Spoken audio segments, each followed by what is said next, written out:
Hello, hello. It's Tuesday again. It is, and you know what that means. I'm Alex, And I'm Amber. and this is another episode of True Crime and Chill.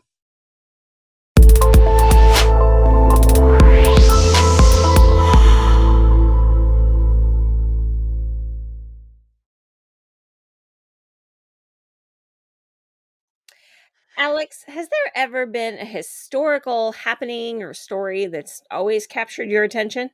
I mean, we're talking about it today. Perfect.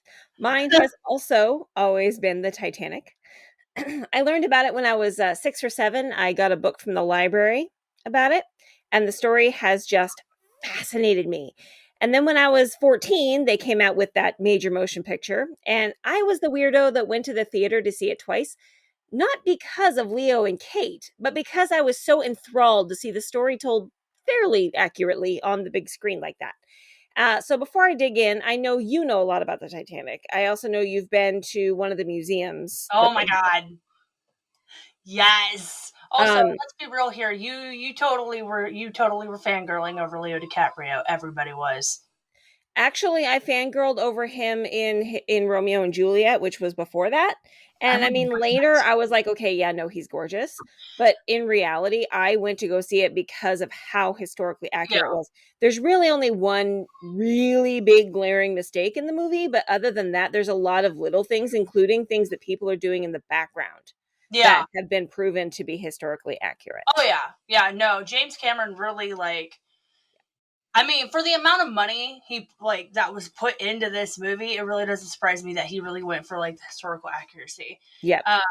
I mean, he was, if I remember correctly, James Cameron also did Pearl Harbor too. That's another um event, I guess you could Mhm. call, that I loved and everything. But yeah, no, I remember having the two now everything's on DVD or you can get it on on demand or something. I remember having the two tape Mhm. movie set where two of the hours were on one tape, two of the hours on the other tape, but right as everything was getting really climactic, it said, "Please switch to tape B," and I'm like, They did that in the theater. It was the first movie I ever saw in the seriously, theater that had an intermission. seriously. Mhm. Oh my gosh, I never even see. Okay, for those of you who don't know, Amber does look very young for her age, but we are not actually that close in age, No, we're not. surprisingly. Mm-mm. So when this movie came out in '97, I was 5, I believe. Mhm. I Yeah, was I was like, 14. yeah, I was like 5 at the time, Yeah, and you said you were 15, 14. 14. Yeah, so we're like 9 years apart. Actually, no, I take it back. I was 13 in Yeah, so we're 97. like 8 or 9 years apart. But when this movie Mhm. came out in '97, I was 5, Mhm. and I remember watching this movie when it actually came out on tape and everything and stuff like that. Yep. And it was one of my mom always said it was one of my favorite movies. This movie, Twister, Pearl Harbor, I loved all of those movies and stuff. But I still love this movie.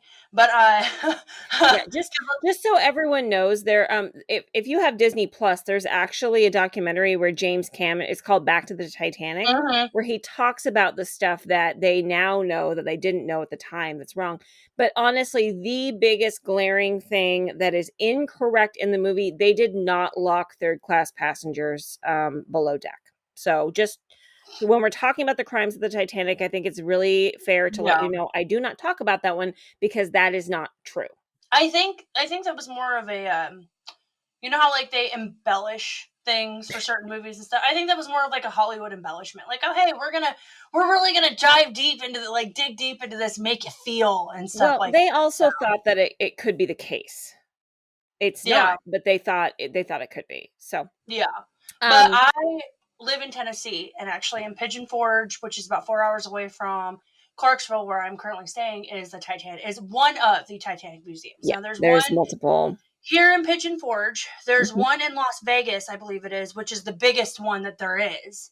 There's one in New York, actually, mhm. and the one in New York, it that one is pretty huge. That one is technically one of the bigger ones, but it travels around. So the one in Las Vegas is considered the largest stationary Yep. one.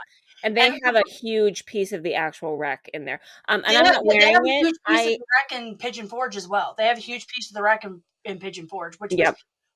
I was like, oh my god! They also have the violin from the sinking, from Hmm. the band that played and everything. Hmm. They have dress designs from one of the designers that were on that died on the ship and stuff. And they actually got the final dress design that she had made and Dress stuff. or lingerie? Because it was a Dress lingerie design, designer. Okay. dress design. So Hmm. she had she had actually designed a dress, like a beautiful dress. And it was one of her last designs, and it never got made because it went down with the ship. And when they found it, they ended up having a designer design the dress and everything. So there's a replica of the dress in person, and then there's her actual drawings and stuff. And then there's like this is really sad. It's like little baby booties and stuff, and like stuff like that. um there is an area where you can see like the water coming, like rushing down the stairs and stuff like that, which is, it's really cool, but it's also like, wow, that really is like really scary and Yeah, stuff. Like it is. it's really informative. So if you're ever like in the areas where they do have the Titanic museums, I Mhm. do highly suggest going to check them out. What they do at the beginning is they give you a passport, essentially, like a boarding card, essentially, of the name and the information about somebody that you have. And at the end of the tour, you get to look on the wall and see if they survived or if they didn't survive. So that's something that was really cool too, because it's real people that you're learning about while Mhm. going through it. So For Christmas a few years ago, my one of my brothers and his wife gave me a necklace that has coal that was mined off the Titanic, and I mhm. wear it very sparingly because even though it's like on a nylon cord and it's not fancy, like it means something to me. So, Yeah, um, I got a necklace from there. And then I also got a coffee mug. So like my big thing, for those of you who don't know, is coffee mugs. Like I collect novelty coffee mugs. Me and my mhm. sister, we actually send them to each other sometimes. So um anytime I go somewhere new, or like I visit the tourist attraction, I always get a coffee mug. So like I Mhm. have a Patsy Cline coffee mug from the Patsy Cline Museum here, and then I have the Titanic coffee mug, and then I have the Titanic coffee mug, and it's so. But no, I love the Titanic. I grew up learning about it. I did a paper in like middle school about it and stuff, and I Mhm. talked about it in high school, and I would stay up and watch like documentaries and read books about it and stuff like that. And like I remember like watching the movie over and over and Mhm. over and over and over again, and like it was bad. Like I didn't have I was a recluse as a child sometimes. So Let's for those who may not know a lot about it, because I know we have some younger listeners and some people just actually don't know. there So are people let's who listen to us that don't know about, like, they know about 9/11, but they don't know about 9/11. it that's also true. Okay, so the Titanic obviously is one of the most famous ships that ever sank in recorded history. Mhm. It was also the biggest and most expensive liner built in its time. The building of it took over 2 years and over 3,000 people, and they had to work day and night to finish it on time for its maiden voyage on April 10th of 1912 from Southampton to New York. Yep. The Titanic sank during her maiden voyage in 1912, and what was supposed to be the final voyage of its captain, Captain Smith, before his retirement. Of course, classic story setup. Right? The ship sank after hitting an iceberg, which caused its hull to open up and cause water to rush inside until the Titanic finally disappeared forever into the Atlantic Ocean.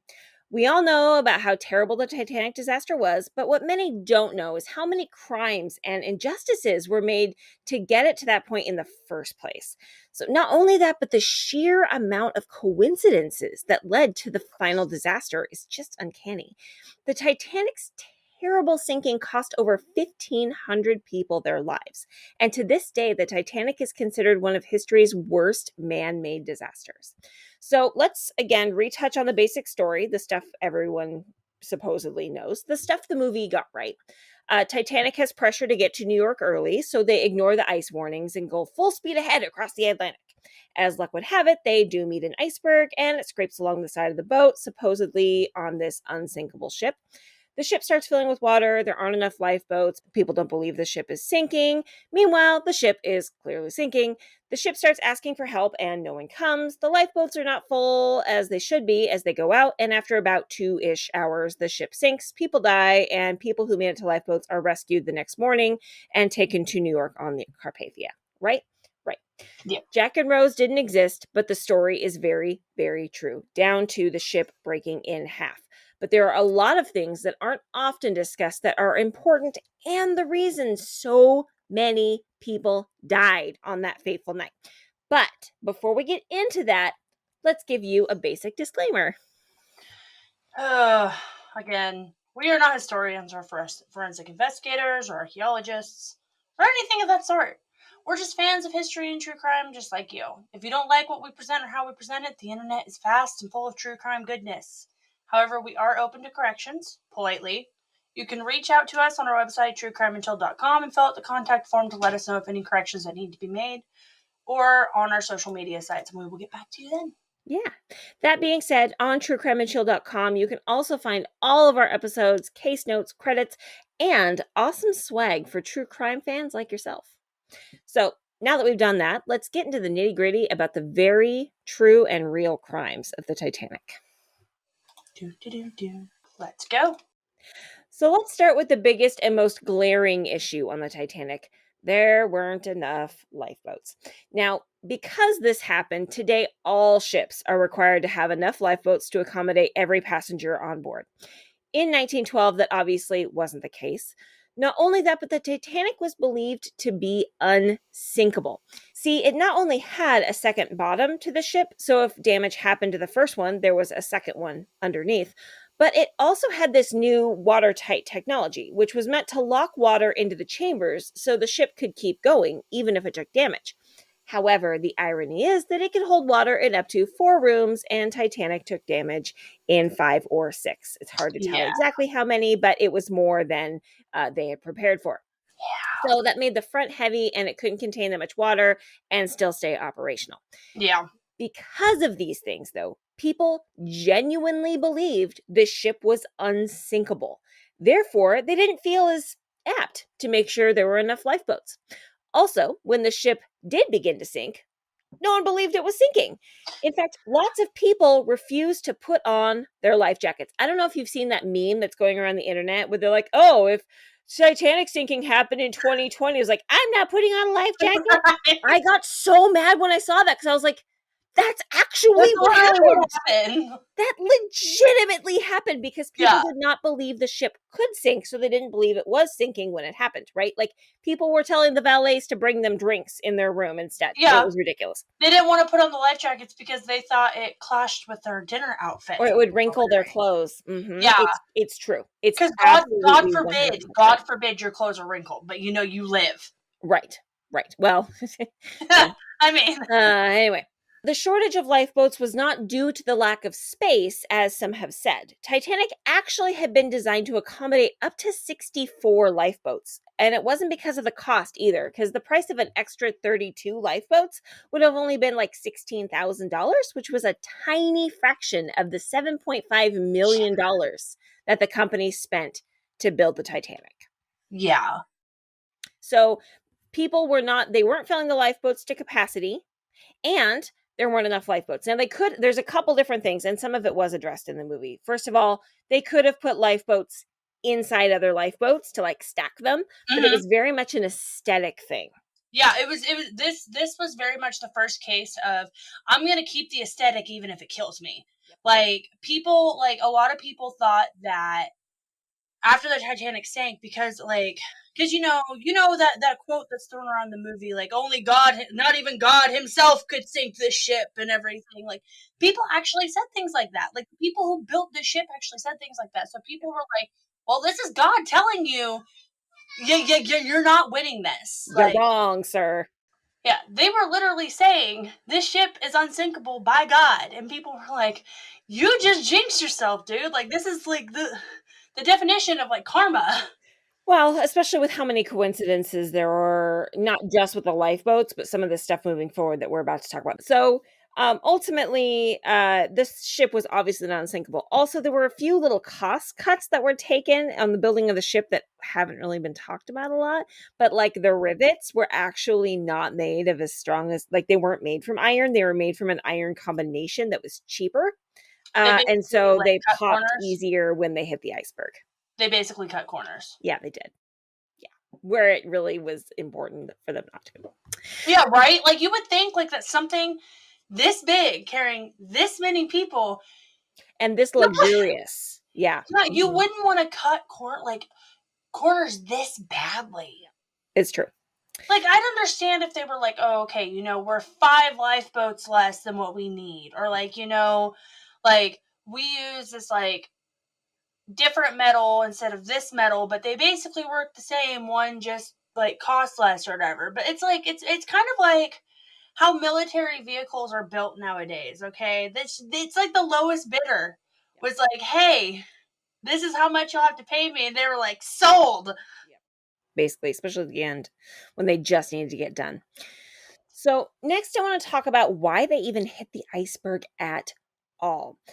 First, they were definitely going too fast. Like I was saying before, they encountered a huge ice field that they had been warned about, and as I said before, they were trying to reach New York in record time to make bigger and better headlines.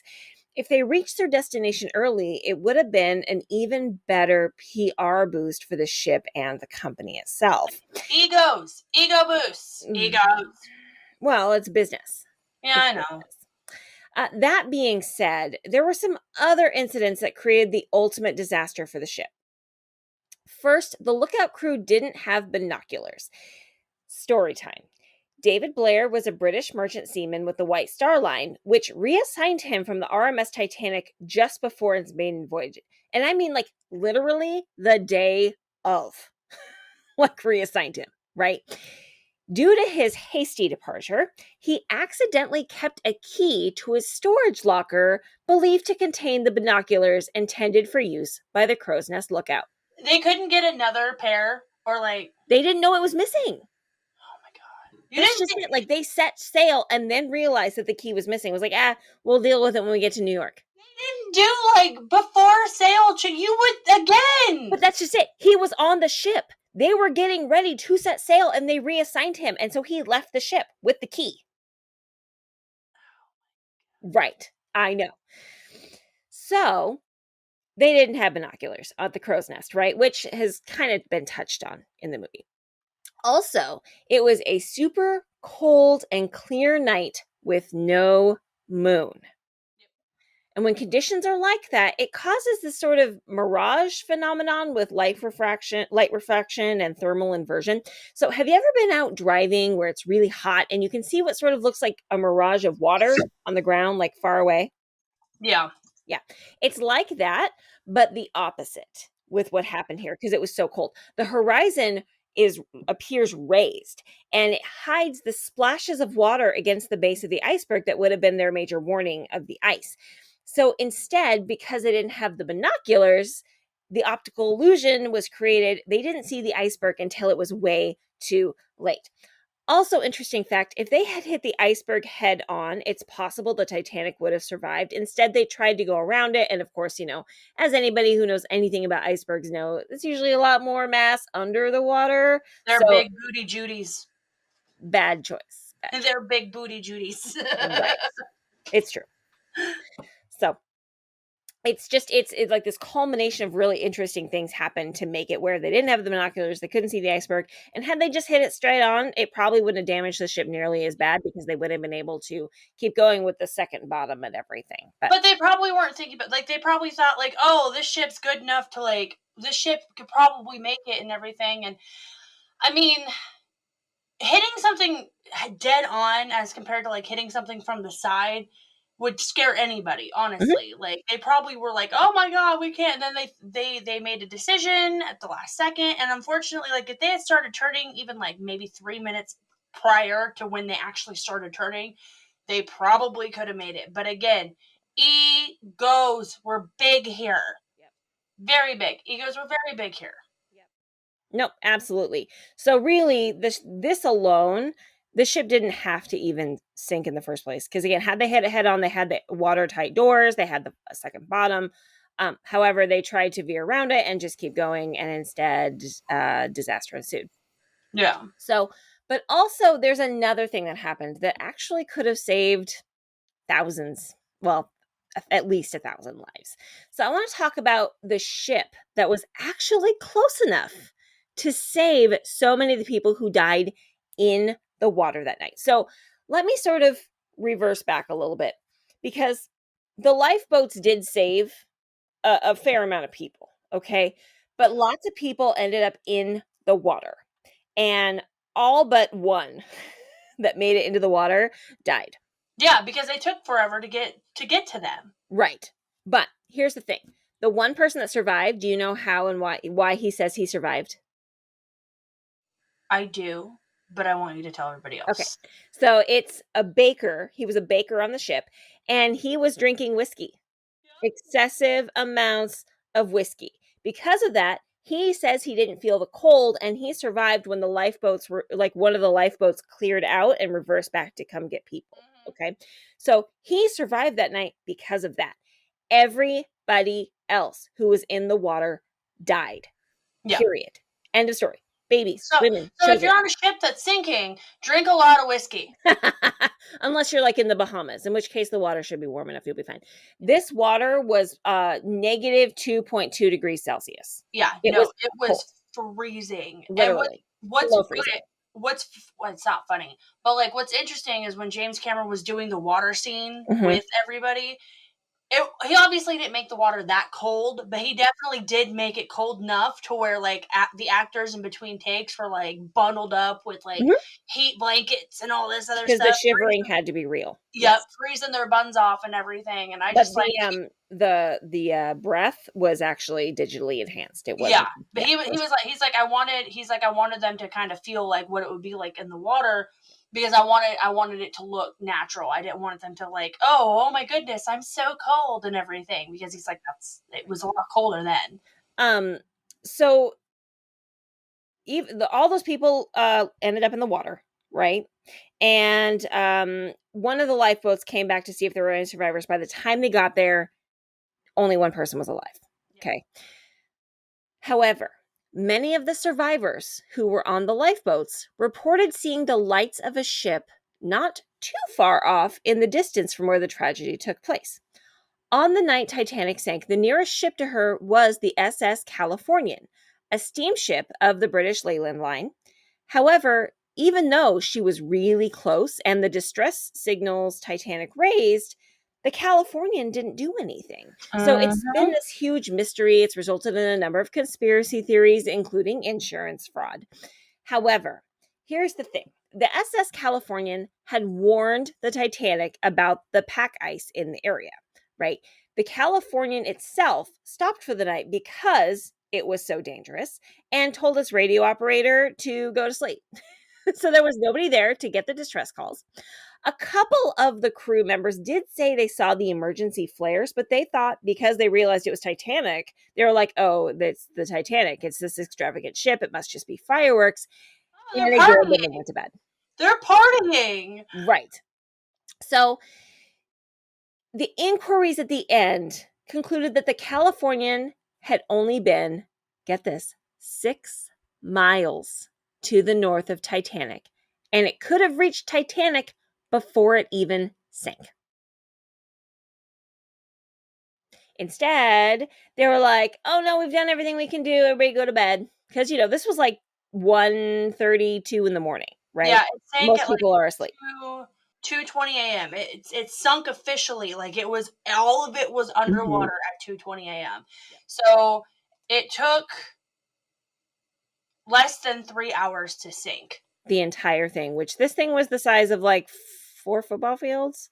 Yeah. No, don't get me wrong. It is a very small ship compared to some of the ships we have nowadays. Yes, but at the But back time, then, it was the biggest ship of the time, and for it to take less than 3 hours, says yeah, something about the damage. Yeah, yeah. It's like once it started, it started. Like there was and no that was it. Yep. So but it's just sad because so many lives didn't have to be lost because the Californian was so close, but they were all asleep and ignored all the warning signs. So, well, so that's the other thing is there was actually one operator on board who could have read the messages from the Titanic, and that's the one they told to go to bed. Yeah. Somebody else was there getting them, couldn't read them, and were like, "Oh, well, it's in the morning," not realizing they were SOS. Yeah. So there's one more thing I want to talk about that has bothered me for literal years since I heard about it. After the sinking of the Titanic, the White Star Line not only lied to the newspapers, saying that the Titanic had survived the crash, there were no deaths, and it was being towed. Okay. But then, after, of course, it all came out that all these people died and it was this huge tragedy, they tried to charge the families of the deceased crew members for uniforms and other items in order to try to recuperate their losses. I'm Now, not laughing at that. I'm laughing at the audacity oh, that oh, this company had. it gets worse. Basic true crime words, it gets worse.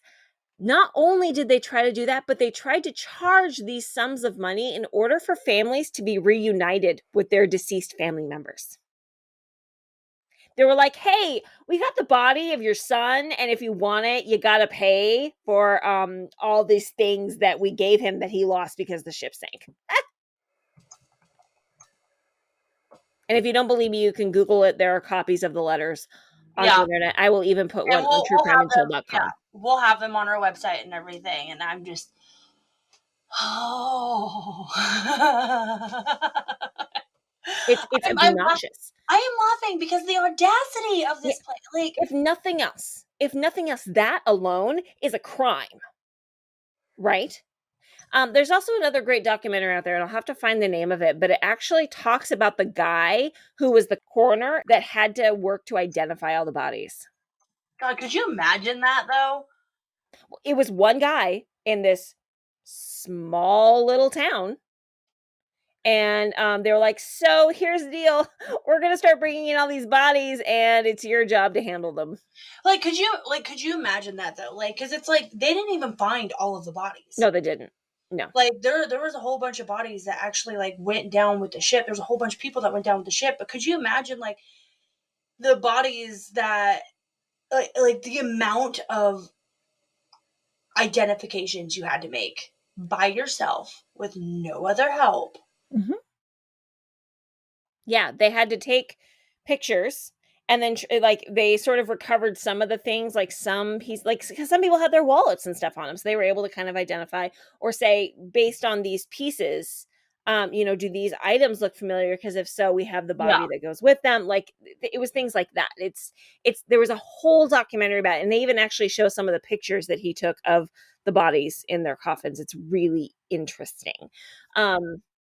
But it's just like not only that but the ships that had to go out and get the bodies out of the water, the ones that were still there. Now if you look at video and photos of the Titanic on the seafloor, some of the items scattered, of course there's lots of stuff from the ship including shoes, and the shoes that are there are they think they were either kicked off by the people fighting for their lives Mm-hmm. or they were the people who sank to the bottom and that was literally where they laid until they decomposed. Well, because a lot of the shoes, like the clothes, cloth, the clothes are cloth, okay, and then obviously you have flesh and bone and stuff, and being down there for so long, you have sea creatures who are going to and bacteria that's going to decompose. But the shoes, because a lot of the shoes back then were made of like tough leather, Yeah. it's something that a lot of bacteria can't really When they dispose of. talk about how they don't make things like they used to, Yeah, this no, is one of those instances. But yeah. also, So they make things now with the point of them being able to be like, like compostable yeah, on purpose. yeah. They didn't do things that way back then. They were meant to last. Yeah, because they needed to. Because it's not like nowadays we're like, oh, I have a hole in my shoe. I just need to go buy a new $20 pair. Like these were like the shoes had to be like made for somebody, if that makes sense. Yeah.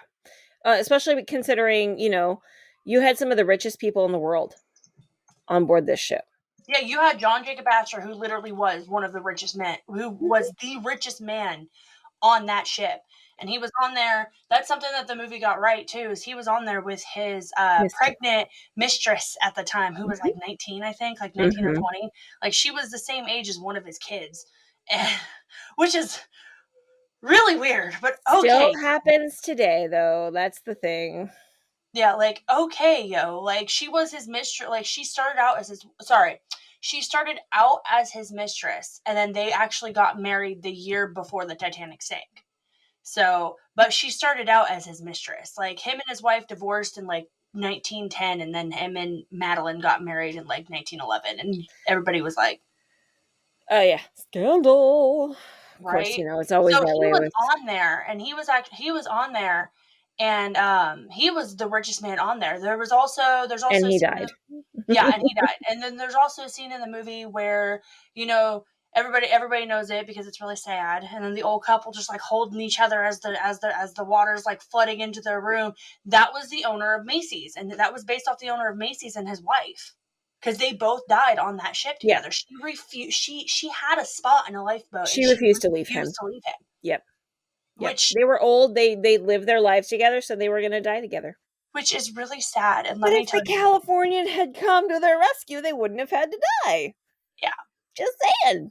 yeah, After the Titanic sank, searchers discovered 340 bodies. So, therefore, about 1,500 people died in the disaster, which means over 1,100 bodies were never recovered. yep. Because some of them were trapped inside the ship. Some of them were Actually, a trapped lot of in them. some, right, like some of the people, the workers were actually trapped in the watertight doors and died and God, and things like that. I honestly could not imagine that because it's like as soon as the ship started filling up with water, those watertight doors started just slamming shut, and there was nothing you could do. There's no way to open up those doors once those doors were closed, Nope. and they were trying, and the watertight doors were trying to like Save the ship. save the ship, but like I mean, it was just kind of like a Um, Today, there are no survivors left. The last survivor, Melvina Dean, who was just 2 months old at the time of the tragedy, so she didn't remember anything, but she had stories from like her mother. She died in 2009 at the age of 97. The Titanic is one of many instances of history that had a series of events that were preventable and yet still led to a terrible disaster and the deaths of many. Thank you for listening to True Crime and Chill. For more information, including case notes, photos, and sources, please visit our website at truecrimeandchill.com. You can also stay connected with us on social media. You can find us on Facebook, Twitter, and YouTube. Look for new episodes from us each week on Tuesday.